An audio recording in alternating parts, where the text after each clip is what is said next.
Olá, amigos. Muito boa tarde a todos. Pequenas falhas, mas hoje é minha estreia aqui como host. Então, Alda, querida, um sorriso para compensar aqui minhas trapalhadas. Bom, meus amigos, muito obrigada pela presença de todos, por estarem aqui dividindo esse momento que é tão especial na nossa semana. Nós vamos agora compartilhar a página Jesus e a Humanidade, que a nossa companheira Fátima vai ler e comentar para a gente na tarde de hoje. Depois ela vai fazer a prece e depois da prece a gente vai ouvir a nossa companheira Alda, que é do Leon Denis, uma casa irmã onde temos muitos amigos. Então nós vamos compartilhar a tela.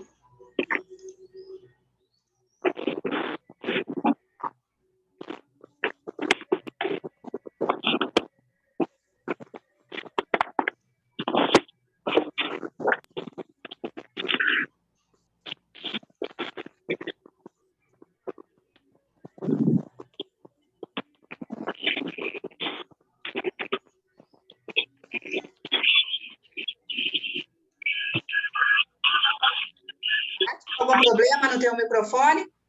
Vai fazer com o do Natan? Oi, Tá boa vindo tarde. ruído. Está conseguindo me ouvir? Agora sim. Sim, agora sim. Uma boa tarde a todos. Então, vamos à página de preparo. Jesus e a humanidade. Jesus na humanidade significa a luz que a aquece e a clareia. Se te deixaste oscilar por doutrinas ortodoxas que pretendem nele ser o seu fundador, renasce e busca-o na multidão ou no silêncio da reflexão, fazendo uma nova leitura das suas palavras, despidas das interpretações forjadas. Se te decepcionaste com aquele que se dizem seguidores dele, mas não lhe vive os exemplos, ouvida-os, seguindo na simplicidade dos convites que ele te endereça até agora e estão no conteúdo das suas mensagens, ainda vivas quão ignoradas. Joana de Ângeles, psicografia de Divaldo Franco. Jesus é sempre atualidade, é nosso guia, nosso maior exemplo a ser seguido. Por isso é tão importante as reflexões acerca dos seus ensinamentos, para que não esqueçamos que ele é a luz, a vida, o caminho e a verdade. Agora, meus irmãos, vamos elevar o pensamento.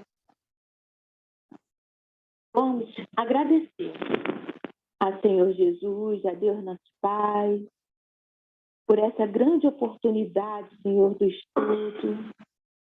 Agradecendo ao irmão João, a todos esses amigos espirituais a quais estamos ligados ao CEFAC, a Leon Denis, para que possa, nesse momento, Senhor, derramar essas bênçãos de luz, envolver a nossa companheira Alda, que fará o estudo desta tarde.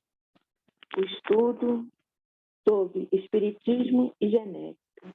Muito obrigada, graças a Deus. Seja bem-vinda, Alda.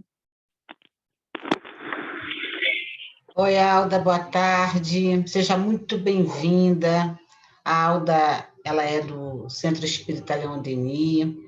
Hoje ela vai trazer um tema muito, muito interessante, Espiritismo e Genética. E nós estamos aqui com o coração cheio de alegria para te receber, Alda. Você pode liberar o seu microfone.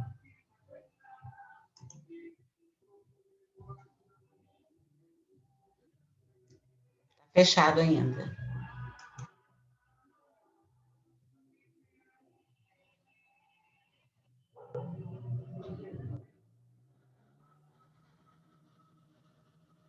Posso compartilhar? Já Sim, liberou aí? Pode sim. Tá.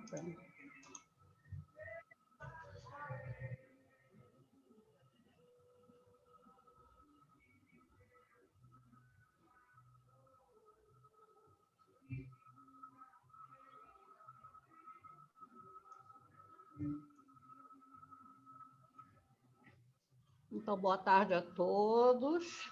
Estão me ouvindo bem? Sim ou não? Sim, sim. Ai, que bom. Então, a Fátima gentilmente me convidou para este estudo. A Fátima está fazendo o curso este ano, lá com a gente no CELD. Então, o nosso tema, ela que escolheu o tema, me pediu se eu podia falar, que é sobre o nosso curso Espiritismo e Genética. E a gente se baseou bastante, não só hoje, mas também ao longo do nosso trabalho, nesse estudo, no capítulo 17 do Evangelho, do Sede Perfeitos, em que a gente dá ênfase em todo o nosso trabalho, em todos os nossos estudos, sobre o cuidar do corpo e cuidar da alma. Então, baseado nesse evangelho e baseado nos textos doutrinários, a gente usa textos doutrinários das obras da Codificação, de André Luiz, de Leon Denis. Então, vamos trabalhando aqui o nosso estudo. Então, vou apresentar para vocês primeiro, não é? O nosso curso. O nosso curso se chama Espiritismo e Genética.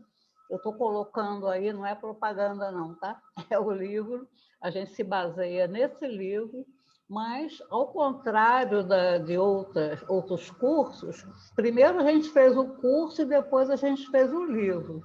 Então, o livro é baseado no curso. Depois de alguns anos do curso, a gente resolveu, então, colocar as aulas no livro, que se chama, então, O Espiritismo na Genética. Vocês estão vendo aí que está escrito volume 1, porque nós estamos já preparando, está no forno, o volume 2. Como todo trabalho lá no Leon Denis, nós temos patronos, né? Patrono de cada curso, um patrono.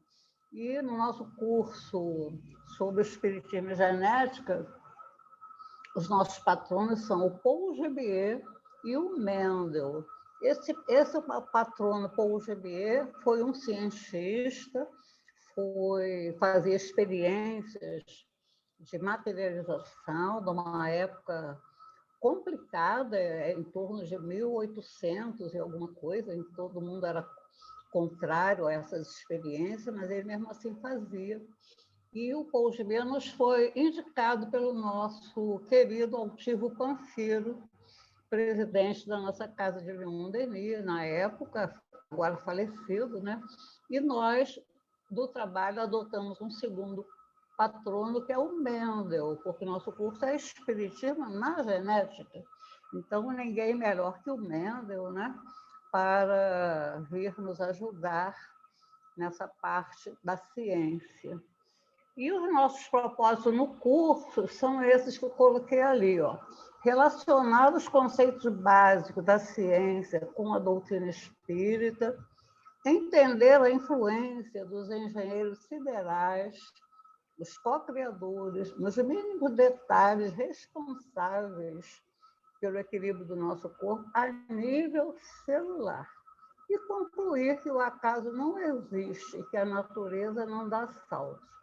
Então, esses nossos propósitos, esses nossos objetivos, e como primeira coisa relacionada ali, né, que é ligar, fazer sempre uma ligação entre a ciência e a doutrina. A cada nossa aula, nós temos relacionados com a aula textos doutrinários que a gente traz para esclarecer, sempre dando ênfase, né? A gente vai falar muito que o acaso não existe e que sempre, para cada fenômeno, cada coisa importante para o equilíbrio do nosso corpo, os engenheiros siderais, com certeza, trabalharam nesse sentido.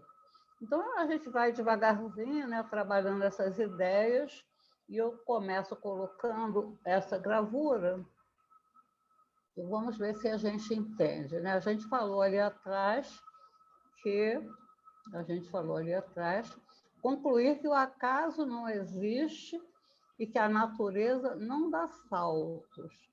Então, vamos meditar sobre isso na nossa natureza e até mesmo no que acontece com o nosso corpo. Então, a natureza não dá saltos e a evolução acontece sempre, desde os primórdios da criação, para o progresso. Então, a meta da evolução é sempre o progresso.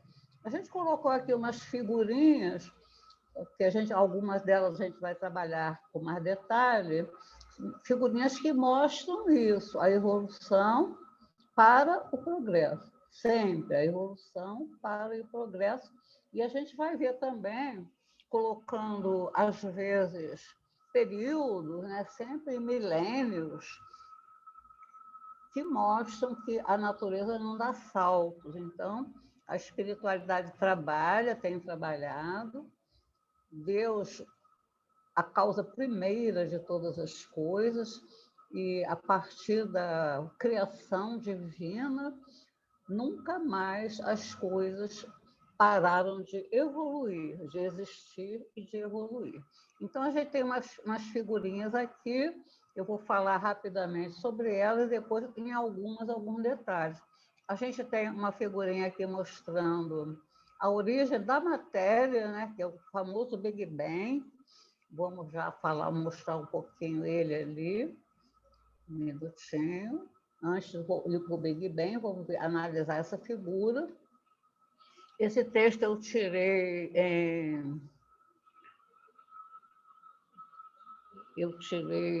agora esqueci, vamos lá, daqui a pouco eu lembro, falando que o divino escultor, sobre o divino escultor, a caminho da luz, o divino escultor, Jesus organizou o cenário da vida, criando, sob as vistas de Deus, o indispensável à existência dos seres vivos.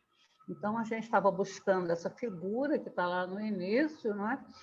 Que é a origem, para nós, da matéria, né? Na verdade, a origem da matéria é a partir da criação divina, o fluido cósmico universal. Então, tudo que a gente vê de matéria existente foi a partir de especializações do fluido cósmico universal. Então, na ciência, a gente tem como explicação para o início da matéria o famoso Big Bang, né? Que aconteceu há bilhões de anos. Deixa eu tirar isso aqui da frente, 13,8 bilhões de anos, e a partir daí a matéria que a gente conhece, né, ela foi se individualizando através das subpartículas, depois os átomos, depois as galáxias, e finalmente o nosso sistema solar e o planeta Terra. Então, eu vou voltar lá, não é que eu estou falando aqui, não é? Então, essa é a figurinha do Big Bang. Aqui nós temos uma figurinha mostrando também essa evolução, mostrando cérebros, né, na escala animal, não é? Vertebrados, então dá para vocês perceberem aqui que houve uma evolução em tamanho, né, em função, até chegar à humanização. Aqui a gente tem a figurinha de um réptil, que foi onde apareceu a glândula pineal, né? Também importantíssimo o estudo dessa glândula. A gente tem estudos sobre ela em várias obras, e a partir desse animalzinho, né, que a gente às vezes acha muito antipático, mas não é, ele é bonzinho, ele deu origem à glândula pineal, nessa região da cabeça que está sendo mostrada ali, e hoje, né, a glândula pineal bem desenvolvida em nós, que é a glândula responsável pelas comunicações do mundo astral para nós. Né? Muitas coisas que acontecem no nosso corpo tem como responsável essa glândula pineal. Aqui a gente tem um outro esqueminha mostrando também a evolução de célula, que eu vou mostrar num esquema maior daqui a pouco. Vamos ver se a gente acha aqui. Ó. Então, lembrando que nós estamos baseados na frase de que a natureza não dá saltos, né? Que tudo evolui no sentido do progresso. Então, lá nos primórdios, apareceu primeiro uma célula primitiva, bem simples, apesar de ter já muita coisa, né? E a evolução dessa célula primitiva para a célula atual, hoje, nosso corpo, nós humanos temos trilhões de células, todas elas especializadas, com funções específicas, e elas têm essas organelas que vocês estão vendo aqui, com nome, né? Todas elas devidamente nomeadas, estudadas e com funções específicas.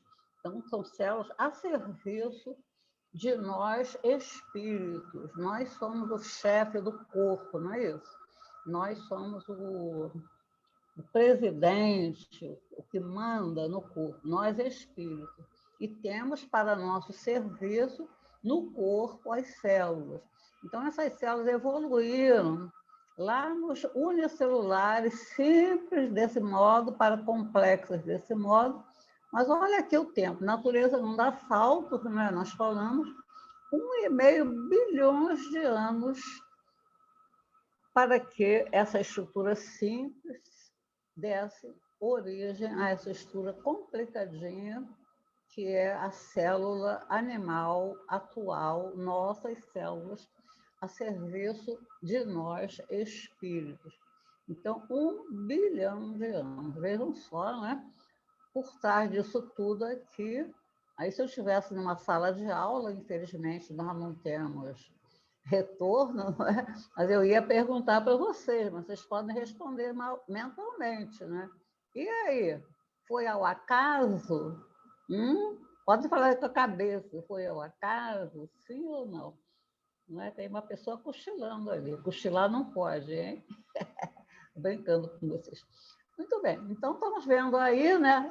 A natureza não dá saltos, o tempo é sempre primordial, sempre por trás das especializações do nosso corpo estão os engenheiros siderais.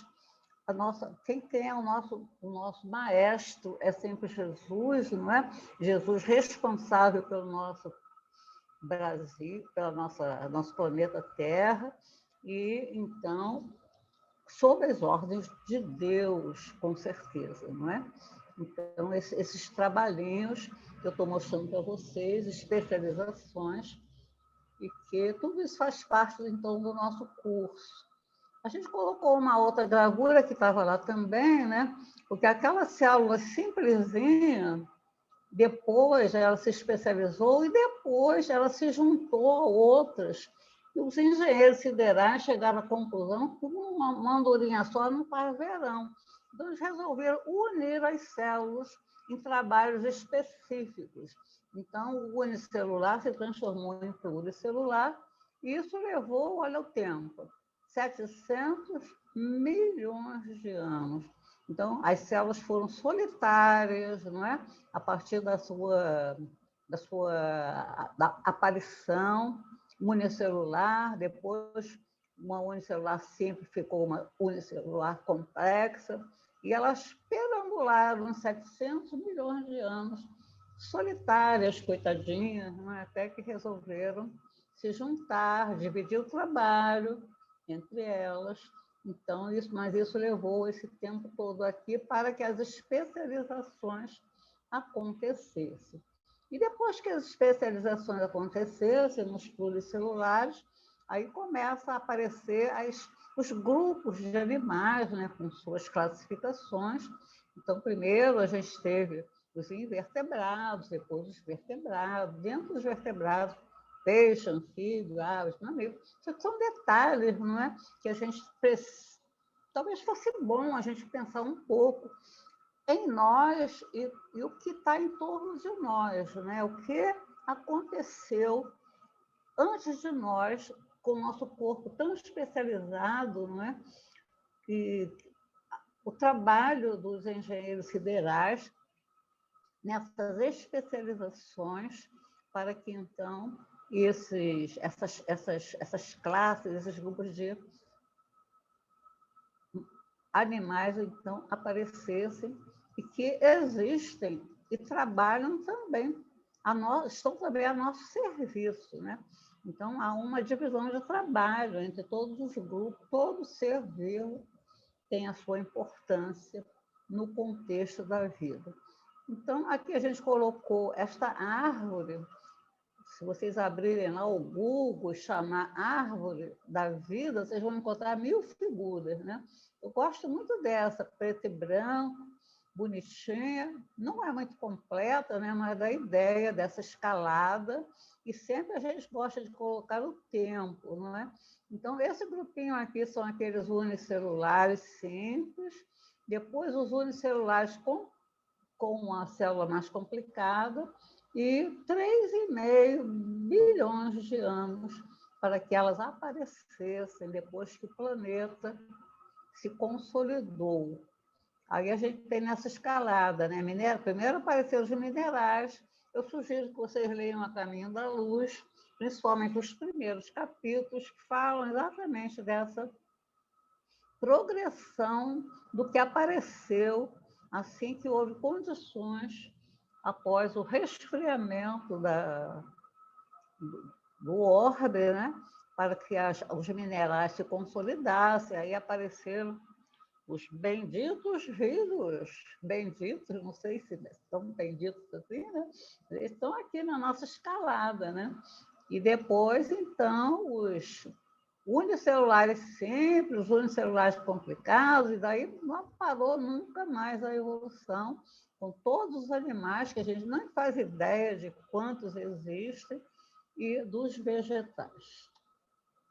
Muito bem. Então, nós estudamos também no nosso curso as noções básicas sobre o nosso corpo, não é?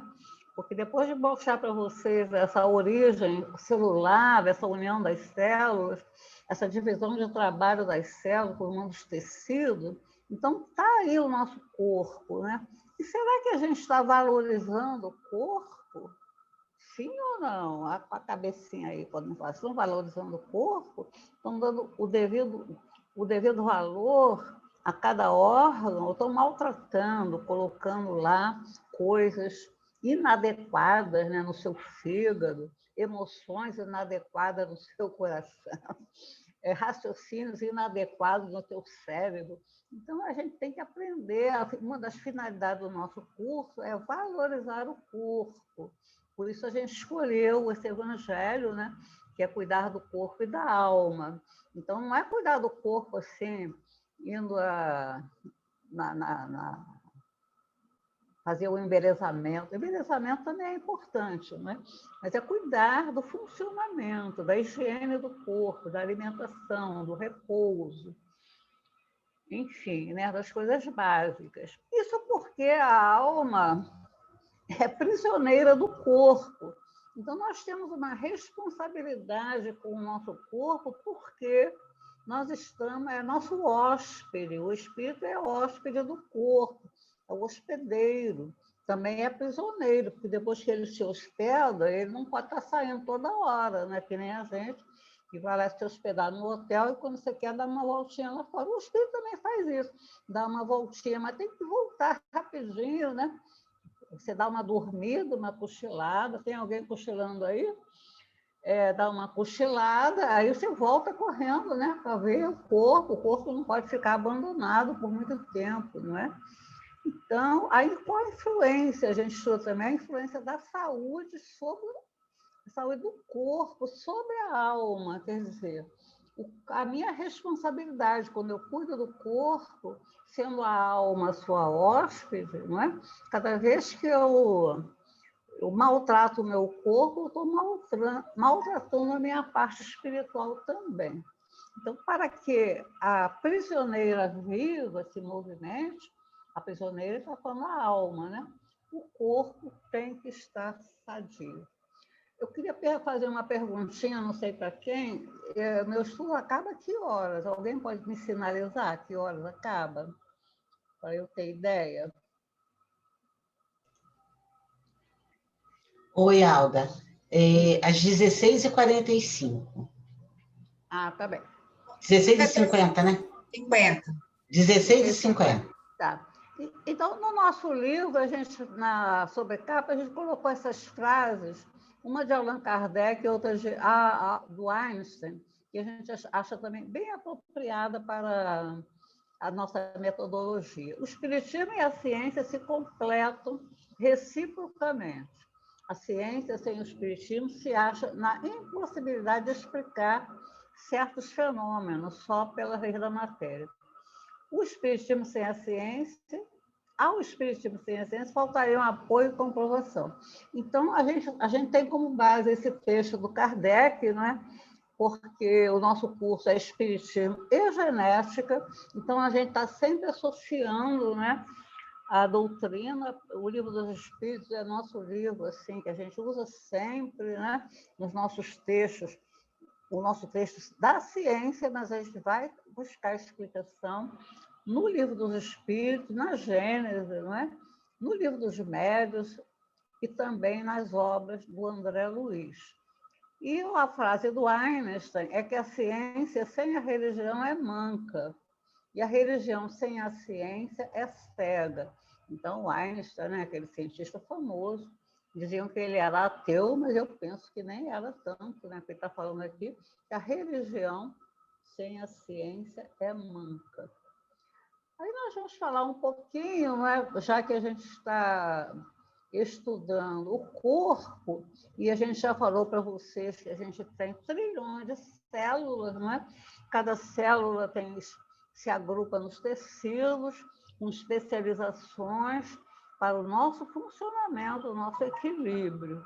Então, eu estudo essas células, se chama citologia, a maioria de vocês já sabe, né? Mas a citologia, se não fosse a descoberta dos microscópios, a invenção dos microscópios, a citologia era manca, como disse o Einstein ali na frase dele. Então, uma coisa que eu gosto sempre de chamar a atenção, agora de vocês, lá na turma, com os alunos, né, é essa paridade entre as descobertas.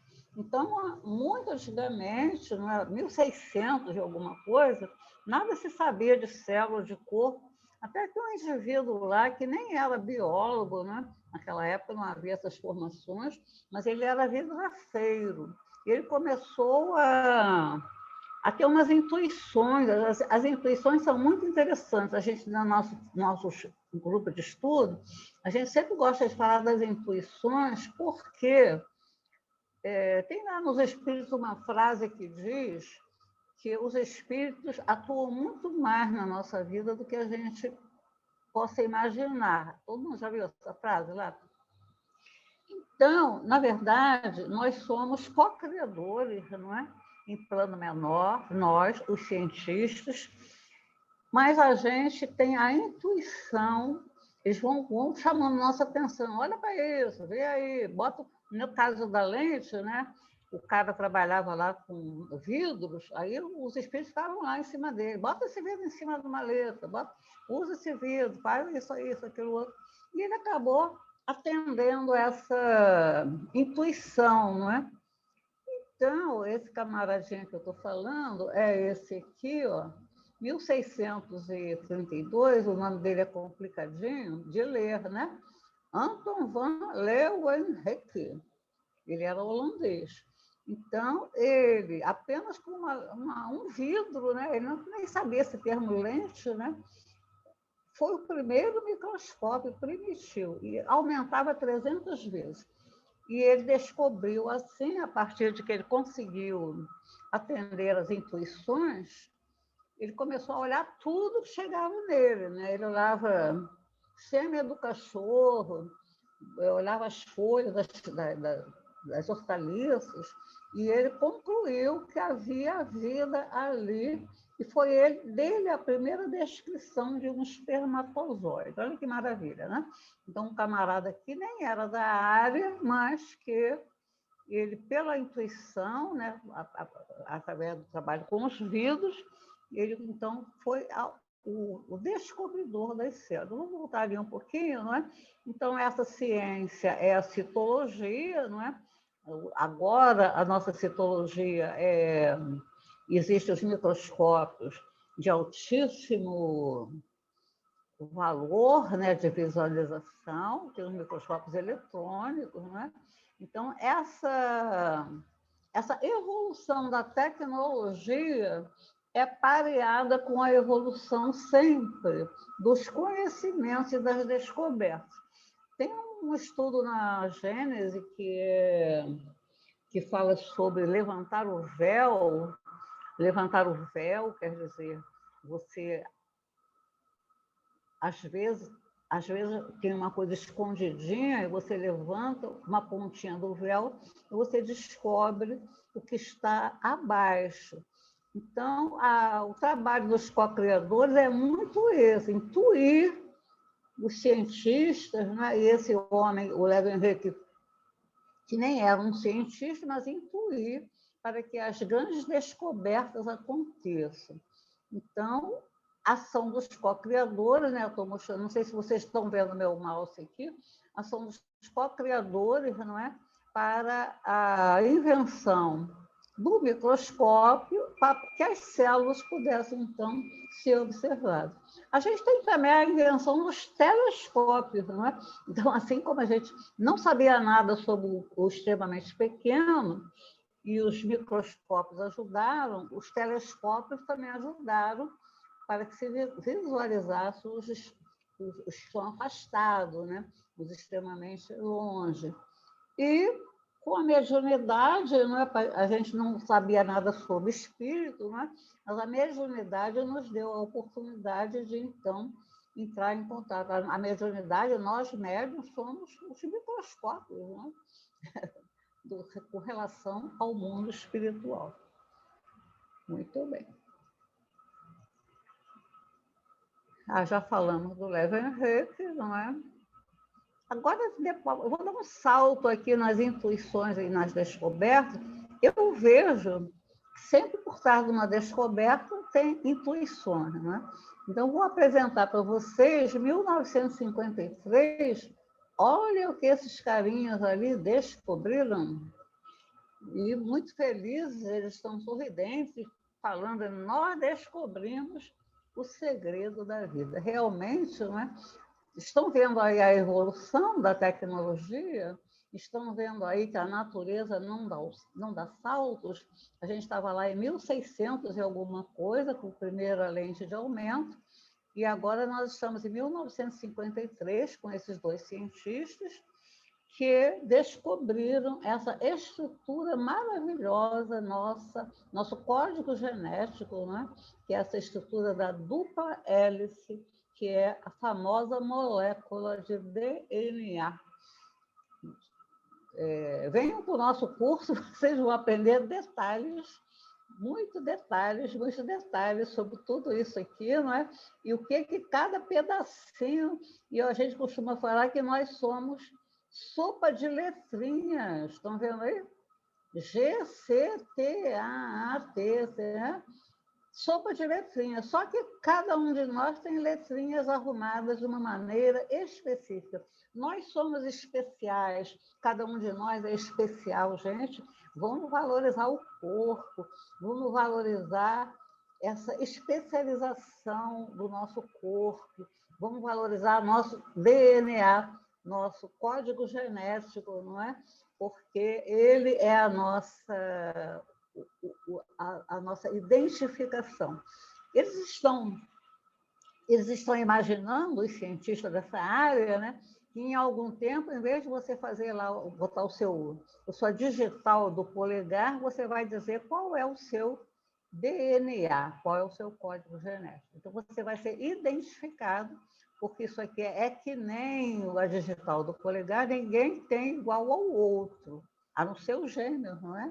Univitelino. Do contrário, cada ser é um ser especial, cada um de nós. Então, vamos reverenciar a criação, vamos reverenciar a esses espíritos, né, responsáveis por tanta coisa boa que está a nosso dispor.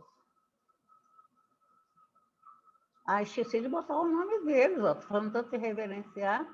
É o James Watson e o Francis Crick. Então, eles descobriram isso aí. Agora, vamos falar um pouquinho, dando também um pulo, né? Porque a partir dessa descoberta do DNA,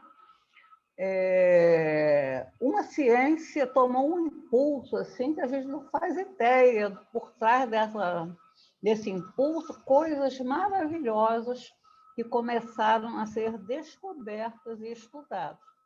Então, é a manipulação da vida, como eu coloquei ali, e essa ciência mais ou menos nova, né? A partir da descoberta daquela molécula, é a engenharia genética. Então, as possibilidades da engenharia genética são inimagináveis. E olha o que a gente consegue estudar na engenharia genética. Então, aqui, no nosso curso lá no CELD, não é? A gente dividiu o nosso curso e também o nosso livro em duas partes, não é? Na segunda parte do curso, a gente vai estudar engenharia genética. Então, se alguém estiver interessado, ainda dá tempo, né? Porque a gente ainda está em abril, lá para julho, agosto, a gente começa a estudar a engenharia genética. E olha o que a gente vai estudar lá. Transgênicos, acho que todo mundo já ouviu falar, né? Os famosos transgênicos. A clonagem, assunto polêmico, e a gente está sabendo muito sobre a célula-tronco, outro assunto que, quando começou, era polêmico, agora já não é mais, que sabe exatamente qual era a intuição da espiritualidade, quando intuíram os cientistas para a clonagem, para a célula-tronco. Não era para clonar o indivíduo, não era, mas eles captaram, né, primeiramente, de uma forma errada, a intuição. Era para clonar órgão, para poder, em vez de você ficar preocupado com esperar um órgão da pessoa que morreu, né, um doador de órgão, a engenharia genética está mostrando a possibilidade de você clonar o órgão a partir de células-tronco, que são células especializadas, individualizadas, sem muita especialização primitiva e que pode se transformar em qualquer órgão. Isso são as células-tronco.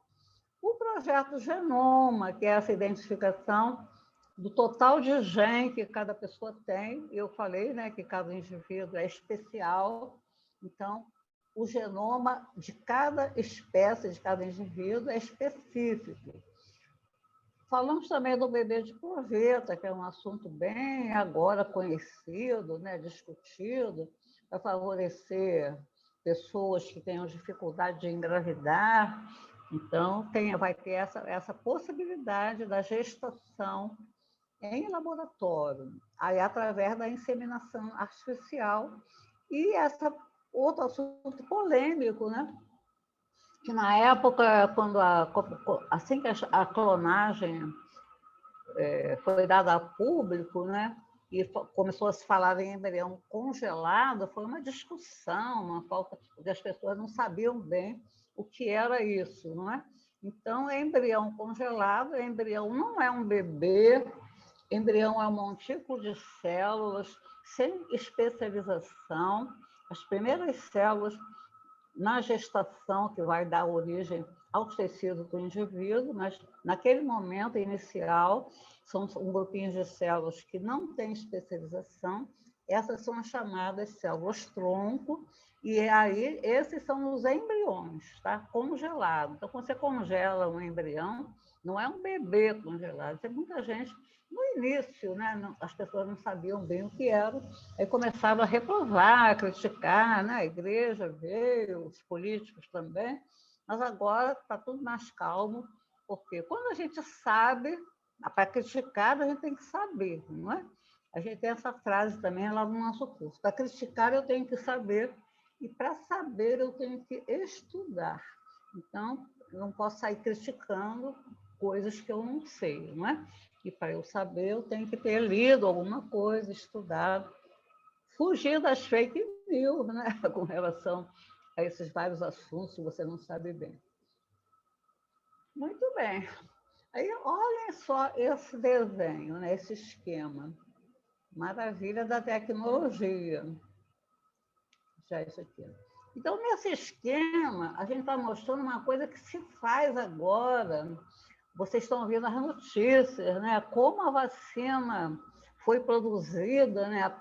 A partir de pedacinho do DNA do vírus, né? Então, aí a gente está mostrando uma pequena faceta do que pode se fazer com relação à engenharia genética a nível de DNA.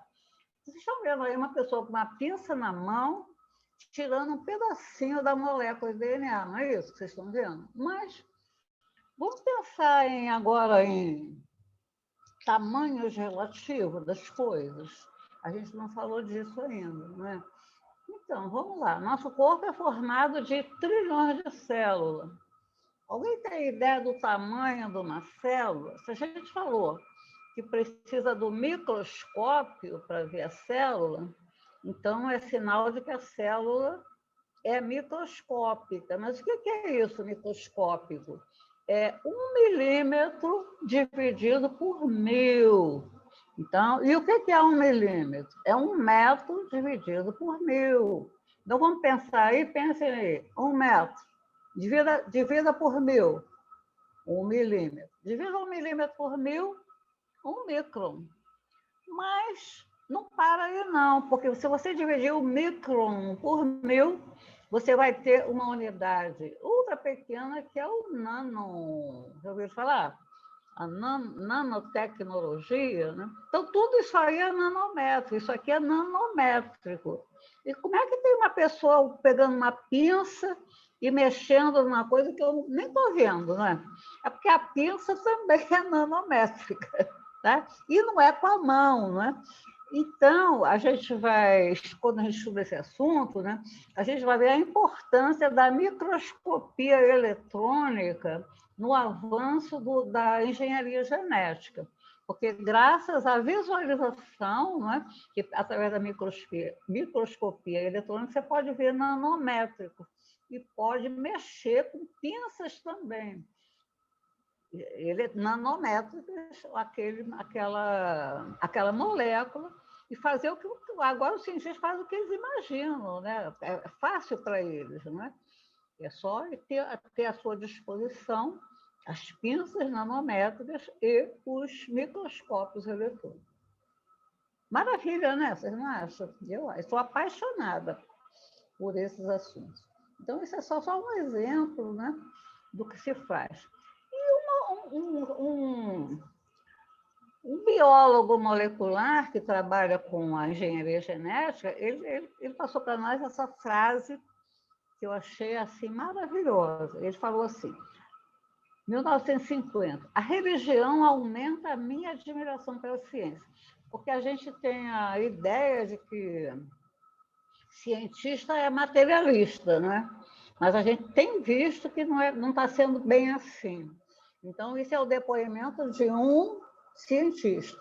A religião aumenta a minha admiração pela ciência. Quando alguma coisa é revelada sobre o genoma é aquele estudo total do gene, não é? Ele está dizendo que ele experimenta um sentimento maravilhoso de satisfação ao perceber que a humanidade agora sabe alguma coisa que só Deus sabia antes. Minutinho para vocês analisarem essa frase. Isso é aquilo que eu falei ainda há pouco sobre a revelação, né? Tudo está em tudo, está tudo por aí, a gente não sabe, a gente não tem ideia, né? Então, a gente já está tocado, assim, para que a gente levante o véu em alguma situação para poder descobrir coisas. Eu tenho 5 minutos, né? Falta só 15, vamos lá. Aí a gente tem essa frase do Pasteur, o acaso só favorece aos espíritos preparados. Por que eu coloquei essa frase? Porque a gente está mostrando toda essa... Falando bastante de intuição, de descoberta na ciência, não é? Mas você tem que estar preparado para poder você entender o que a intuição está querendo te falar, não é? Ontem até a gente estava num grupo de estudo lá na nossa casa de origem, que é o NEP, você vai falar, a casa Núcleo Espírita Pedro e Paulo. E a gente, num grupo de estudos ontem, tem muita gente aqui hoje lá do nosso grupo. A gente estava falando nisso, e não só na ciência, né? Mas a gente estava lembrando que o nosso companheiro altivo, que era médium de cura e fazia receitas com homeopatia, aí ele foi intuído lá pelos espíritos para ele estudar a homeopatia, não é? Para ele não ficar fazendo receitas sem ter conhecimento daquilo que ele estava receitando, não é? Então, é isso, então, o que ele está falando, né? Para os espíritos poderem agir, é preciso que você tenha uma base, né? Ele vai falar de tal uma obra, um livro. Lucas? Desculpe. Um livro para o analfabeto, até pode, né? Mas vai dar muito mais trabalho do que se a pessoa tiver uma base de conhecimento. Aí a gente deu como exemplo, né, as vacinas, a penicilina, a tabela periódica, são exemplos que a gente tem na literatura de intuições através do sonho, principalmente. E agora, né, nesses 5 minutinhos que faltam, eu quero falar para vocês desses detalhes do nosso corpo. Detalhes, e são coisas que a gente vai compreendendo quando a gente começa a estudar o corpo, não é? E certas nuances, certas coisinhas que tem no nosso corpo que a gente não sabe que tem, a gente não tem ideia, né? Mas quando você começa a estudar, eu sugiro que vocês, se estiverem interessados, né? Tem uma obra que é o Cérebro Triuno. O Cérebro Triuno, a gente aprende muita coisa sobre detalhes, né? O que eu chamo de detalhes são coisas que acontecem no nosso corpo para manter o corpo em equilíbrio, tá? Então, eu coloquei alguns exemplos aqui. São sistema de vesículos, neurotransmissores de visão celular, GNTP53, guardião do genoma. Ele corrige os erros e, quando não é bem sucedido, determina o suicídio da célula. E o gene funcionando como reloginho. Eu vou falar o que der tempo, né, sobre essas coisas. Então, essa história de sistema de vesículas foi um prêmio Nobel em 2013 de 3 cientistas. Eles estudaram esse sistema de vesículas. Vou rapidamente explicar para vocês. Eles descobriram que algumas substâncias que o nosso corpo produz, eles transitam no nosso corpo dentro de pacotes, que eles chamaram de vesículas, de um lugar para o outro, e na hora necessária, na hora que tem que ser. Então, tem por trás disso um mecanismo de controle. Então, é um sistema de controle com essas vesículas, que são esses pacotes. Aí eu dei como exemplo aqui a insulina, né? Por exemplo, a insulina é produzida no pâncreas e secretada para o sangue. Então, a insulina fica empacotada nessas tais vesículas, né? E fica transitando no organismo.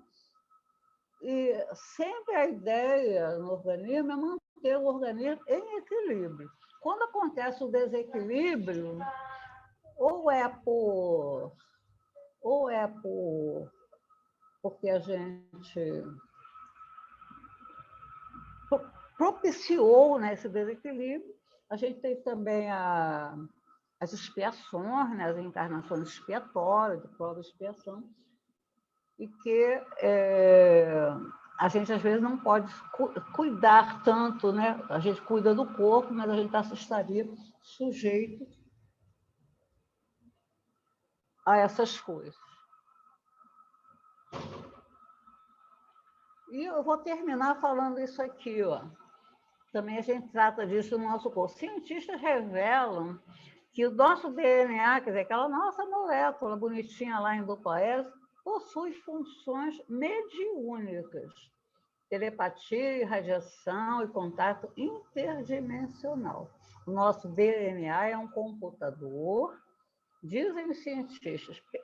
Pesquisas científicas estão explicando os fenômenos como a clarividência, a intuição, atos espontâneos de cura e autocura e outros.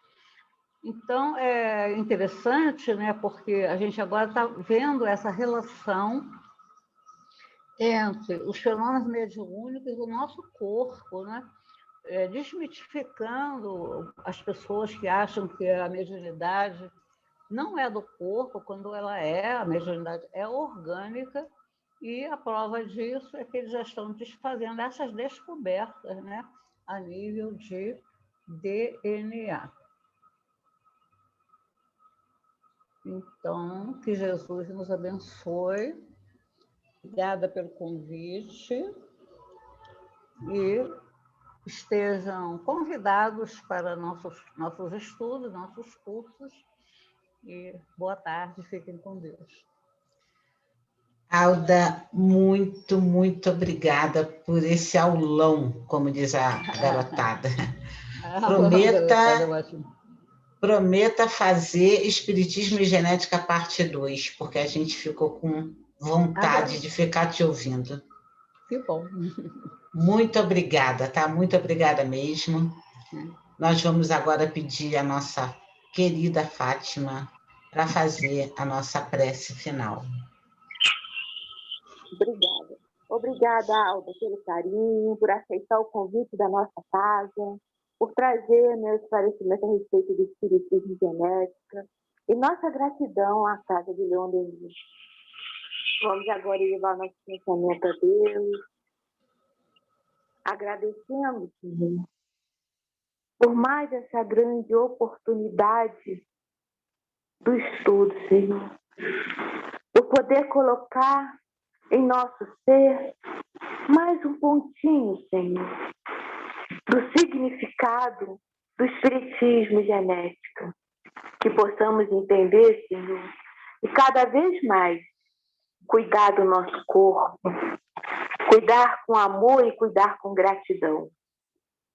Senhor, que a sua paz, que a sua luz possa envolver a todos nós, hoje, agora e sempre. Muito obrigada, graças a Deus. Então é isso, amigos. Alda, eu estou encantada. Não vou cansar de te agradecer. E eu acho que a Jane quer dar uma palavrinha com você. É só realmente agradecer a Alda, a Casa de Leon Denis, o nosso amado doutor Erno, né, por todas essas oportunidades de trabalho, de multiplicação, né, do trabalho doutrinário e da divulgação doutrinária. Muito obrigada, Alda. Pode abrir o seu som, Alda. Lá no Leon Denis, agora no virtual, né? É mais fácil, né? Os encontros virtuais são mais fáceis do que o presencial, né? Graças a Deus, né? Olha o presentão que você deu para a gente hoje. Graças à Fátima, né? A Fátima que foi a Isso. Culpada, a responsável. Então, amigos, nós encerramos o nosso trabalho aqui. Vocês podem abrir o som para dar aquele tchauzinho para a Alda ver como é que essa turma é alegre. Opa, tchau, gente. Uma boa tarde. Boa tarde, obrigada. Tchau. Tchau, Alda. Tchau. Obrigada. Tchau, Alda. Tchau, tchau. Tchau. Obrigada, Alda, pelo carinho. Obrigada.